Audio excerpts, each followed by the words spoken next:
എന്ന യൂട്യൂബ് ചാനലിലേക്ക് എല്ലാവർക്കും സ്വാഗതം. ദിവസേനയുള്ള മോര് കുടിക്കുന്ന ശീലം നിങ്ങളുടെ ആരോഗ്യത്തിന് ദോഷം ചെയ്യുമോ എന്നതിനെക്കുറിച്ചാണ് ഇന്നത്തെ ടോപ്പിക്. നിങ്ങളുടെ ദിവസേനയുള്ള മോര് കുടിക്കുന്ന ശീലം നിങ്ങളുടെ ആരോഗ്യത്തിന് ദോഷം ചെയ്തേക്കാം. ദഹനസഹായിയായ ബട്ടർ മിൽക്ക് ദിവസേന കഴിക്കുമ്പോൾ അപ്രതീക്ഷിതമായ ദോഷങ്ങൾ ഉണ്ടായേക്കാം. പ്രോബയോട്ടിക്സും പോഷകങ്ങളും വാഗ്ദാനം ചെയ്യുമ്പോൾ അമിതമായി കഴിക്കുന്നത് പാർശ്വഫലങ്ങൾ ഉണ്ടാക്കിയേക്കാം. ദഹന സംബന്ധമായ അസ്വസ്ഥതകൾ, അലർജി, പ്രതിപ്രവർത്തനങ്ങൾ എന്നിവ മുതൽ ഉയർന്ന സോഡിയത്തിൻ്റെ അളവ്, ശരീരഭാരം എന്നിവ വരെ നിങ്ങളുടെ ദൈനംദിന മോര് ശീലം ഗുണത്തേക്കാളേറെ ദോഷം ചെയ്യും.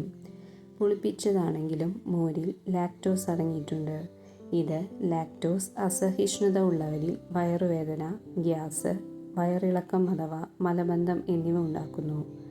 ചില വ്യക്തികളിൽ മോരിലെ പ്രോബയോട്ടിക്കുകൾ കുടൽ സസ്യജാലങ്ങളെ തടസ്സപ്പെടുത്തുകയും വയറിളക്കം അഥവാ മലബന്ധത്തിലേക്ക് നയിക്കുകയും ചെയ്യും. മോരിൻ്റെ അസിഡിറ്റി ആസിഡ് റിഫ്ലക്സ് അല്ലെങ്കിൽ നെഞ്ചെരിച്ചിൽ വർദ്ധിപ്പിക്കും. വാണിജ്യാടിസ്ഥാനത്തിലുള്ള മോരിൽ ഉപ്പ് ചേർക്കാറുണ്ട്. ഇത് സോഡിയം വർദ്ധിപ്പിക്കുന്നു. ഉയർന്ന രക്തസമ്മർദ്ദം, ദ്രാവകം നിലനിർത്തൽ, ഹൃദയം, വൃക്കകൾ, രക്തക്കുഴലുകൾ എന്നിവയിൽ അധിക ആയാസം എന്നിവയ്ക്ക് കാരണമാകുന്നു.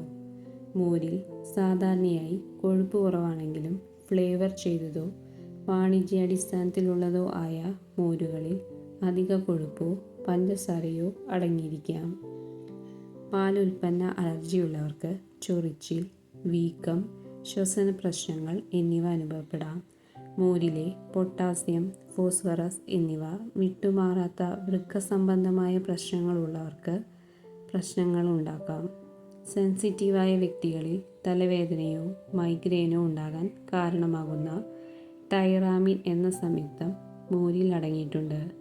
മോരിലെ കാൽസ്യത്തിൻ്റെയും പാലിൻ്റെയും അളവ് ആൻറ്റിബയോട്ടിക്, തൈറോയ്ഡ് ചികിത്സകൾ, ഓസ്റ്റിയോപൈറോസിസ് മരുന്നുകൾ തുടങ്ങിയവയുടെ ആഗിരണത്തെ തടസ്സപ്പെടുത്തുന്നു.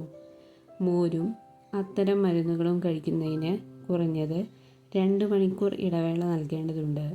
ചില ആളുകളിൽ മോര് കുടിക്കുന്നത് ജലദോഷം, ചുമ, മൂക്കൊലിപ്പ് എന്നിവയുടെ ലക്ഷണങ്ങൾ വർദ്ധിപ്പിക്കും. ഇന്നത്തെ ടോപ്പിക് ഇവിടെ അവസാനിക്കുന്നു. Thank you.